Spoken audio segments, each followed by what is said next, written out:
Start with some outlandish statements about the first practice.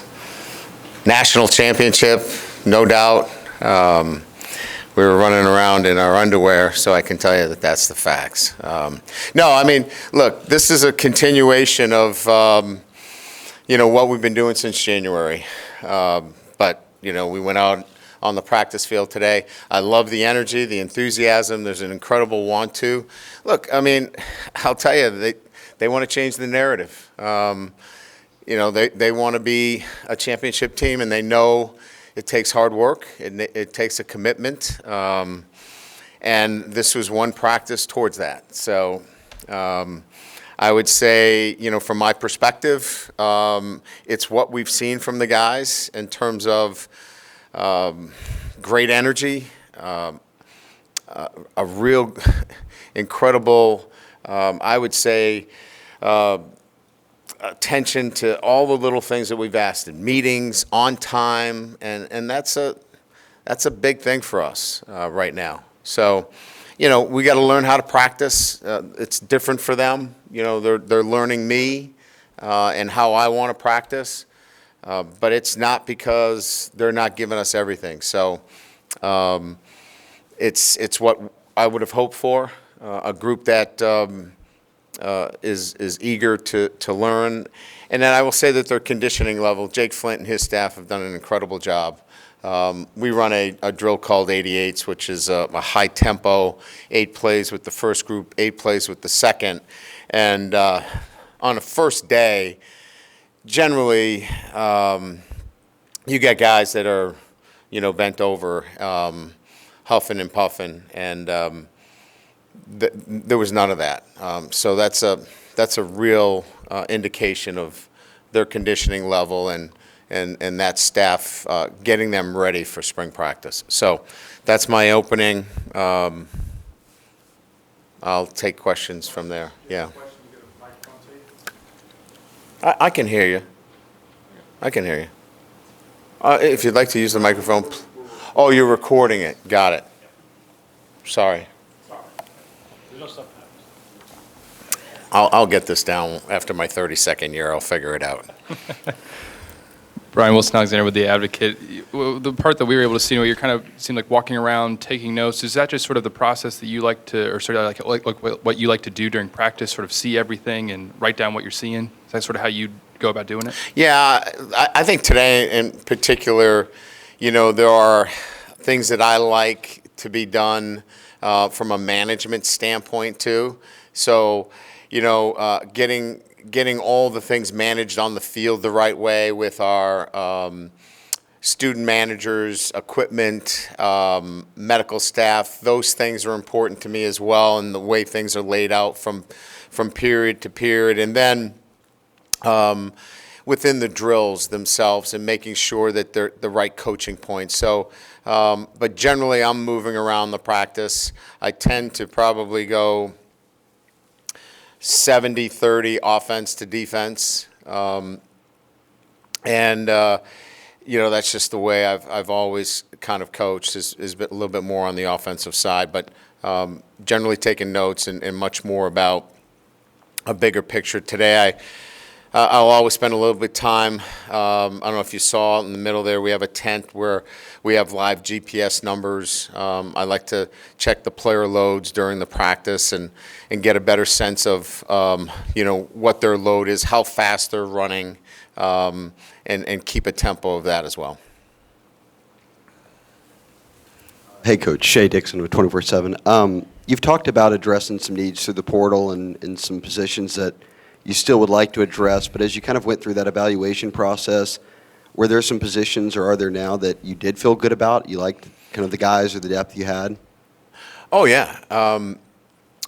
There's a number of positions. I think the wide receiver position has great depth. Certainly the defensive line has great depth. I think we've created some great competition at quarterback. I think that there's some, clearly opportunities for us to, if things move in the right direction, be really strong at corner. I think there's some depth at safety. And then the running back position, although there might be some uncertainty, at this point, if you look at the guys that were suiting up there today and then what we've got coming, I think we've got some really good depth there. So I think across the board, you want to continue to develop, as I mentioned earlier, the offensive line and tight end position.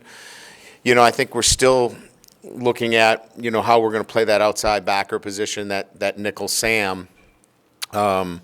That right now, I don't know that needs to be addressed through the portal. That's really internal. But those would considerably, for me, be strengths of our football team. Hey, Coach, what do you like about Coach Sloan and the way he coaches the quarterbacks, and what does he bring to the table in that regard? Well, there's a lot of things I like about Coach Sloan. I think specifically, this is so much about how you talk and how you communicate. And, that position, requires incredibly detailed communication because they are, obviously, running your offense. They got the ball in their hand. And so, you need somebody that is, really good at certainly the big picture offensively and understanding what we're trying to accomplish. But he really has to do a great job of building relationships. You've got to be able to trust him. And, he just is a guy that has that kind of character, and the kids will trust him because of who he is as a person. Hey, Coach, Cookie Riley from the Daily Advertiser. I was curious as to which of the incoming freshmen have sort of stood out to you, not just today, but I was trying to ask you this question earlier, but I was just sort of curious about that. The freshmen that came in early, well, I think, the guys that, physically have really caught our, Will Campbell, the offensive lineman, is just a beast. I mean, physically, he has the makeup physically to compete, in his first year. Will he? I couldn't tell you right now. It's too early to tell. But, the way he's kind of shown himself in the weight room, he has the physical traits to compete early on. I'm not here to, pound the table for him that he's ready to start. But physically, he doesn't look like a normal freshman offensive lineman coming in. So that's one guy that kind of stands out to me. Walker obviously is a talented freshman quarterback. But again, we're talking about championship level football, and you need a little bit of experience, for that. So when I talk about some of these guys, they're very, very talented. But you're comparing them to Alabama, A&M, great football teams with experienced players. So that's the difference. Coach Mike Scarborough with TigerBait.com. Talk about the sense of urgency and the pace that was out there today. It was really at a higher level than we've seen in the past. But how much is that scripted beforehand, and do you have an idea before you even get out there how much you're wanting to get in each period? And also Walker Howard throwing with the thumb. Did y'all expect him back and be able to throw this early?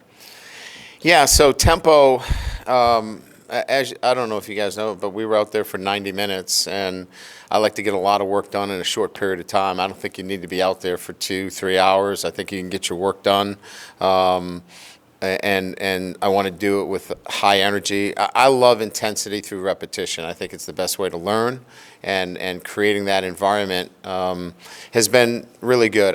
Look, everybody's got really good players. I think it's about preparation, and this has been, for me, a way to prepare our football team for Saturday. So, yeah, a lot of that is already scripted. A lot of that is already built into the way we practice. I do all the practice schedules to, create that for the coaches, and then they just coach their positions accordingly. As it relates to Walker, it's interesting. He had the surgery, and he's incredible in terms of how he just, even during spring break, he stayed here. He didn't go on spring break. He stayed here, did rehab. And, we're the smartest guys in the world as coaches. We got him ready. His arm's great. But, he's got this surgery on, kind of the fatty part of his thumb, and our cadence is a clap. Well, he's clapping and he's wincing every time. We weren't smart enough to think that maybe he should use a verbal cadence. So we made that change today. He was verbal after he said, "Coach, that really hurts." So he's done a really good job of coming back, and we're not that smart. Anything else? Yes. Scott Rappley from The Advocate. You talk a lot about accountability and consistency of effort and stuff like that. What has your experience taught you that what players, college players, want in terms of that? How much do they want that? Do they seek that out? That they want someone to say, hey, let's do this a certain way? Every championship team that I've been on, everyone that I've coached, they've all had the same tenets. I mean, so, I bring you in here and you can look around the room. I mean, we're talking about the same things every day. I mean, our mission, our standards, it doesn't change. They hear it every single day, and these tenets are what every championship football team I've ever had has had these tenets. And so, we didn't just read a good book over the summer and say, hey, let's lay these tenets down. They've been part of every championship that I've been, and so that's why they're so important to what we talk about, and then the standard in what we demand on a day-to-day basis. Brian, you said that you had to push back spring practice because they just were not ready for it yet, but it's a quick 90-minute sample. How much do you think the extended time really showed in their performance today? It was helpful, yeah, giving us a little bit more time with them. And I will tell you where it helped us a little bit too is getting more guys back on the field. We only had 2 players today, 2, that were on scholarship that did not participate. Kayshawn and Major Burns. That's it. Everybody else was in some kind of, participation, whether it could be limited in some fashion, but just to have 2 guys based upon where we were, back in, January when I sat in Bo's office and looked at the board going, I don't know how we're going to do this. To get to 2 and Major's moving around and Kayshawn obviously is going to get healthy. So I think it was the prudent move to push it back. Watching Matt House in the defense today, it seemed like a lot of energy. What does he bring to that side of the ball, and what did you see from the group? I'm sorry, who? Matt House. Oh, yeah. I think he just he doesn't overcomplicate it, right? I mean, look, you got to be great in third down. You've got to be a great situational defense. You've got to mix things up. I don't want to dumb this down in any shape or form because I think we all I don't want to. Everybody knows football in here, right? But you still have to get energy. You have to get guys run into the football, and there has to be a simplicity to that. And so the way he teaches, the way he communicates, he can get to that line quickly with the kids. And on day one, you could see that. If you were out there for any of the practice, you could see there's a great energy. And look, his record speaks for itself. He's been able to do it, wherever he's been a defensive coordinator. And I saw it today. Great energy on the defensive side of the ball. Thanks. Appreciate it.